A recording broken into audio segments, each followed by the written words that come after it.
My name is Ethan, and I'm a junior high school student. I came to Seoul for a school trip this year. At first, my heart almost jumped out of the screen just thinking about getting close to my crush, Sophie. But who could have thought that this trip would actually take us on a road to hell? The night before arriving in Seoul, a quiet park in the city was dead silent. A couple had just finished playing cards when they suddenly found their phones in the sewer. The boy lifted the manhole cover and found the phone. But there were some strange things around the phone. It looked like frog eggs.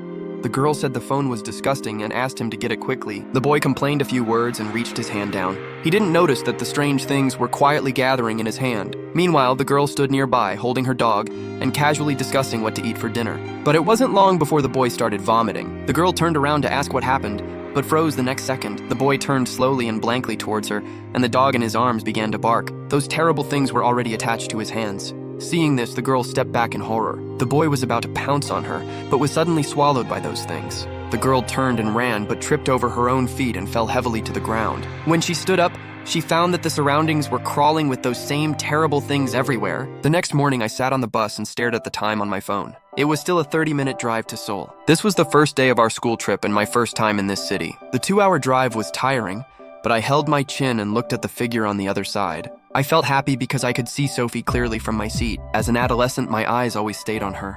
Watching her talking and laughing with her friends, I fell into reverie. We really didn't talk much in school, but what about outside of school? Maybe... Just as I was immersed in my fantasy, a voice pulled me back to reality. "What are you doing?" It turned out to be JB Kim. He came over to look at me. My face suddenly turned red like a monkey's butt, and I was so embarrassed that I almost found a crack in the ground to crawl into. At this time, a girl suddenly shouted, "Hello everyone! Students from class 3, come and see. Students who want to shoot vlogs, come and join us." The classmates were immediately attracted by her voice, and my embarrassment disappeared instantly.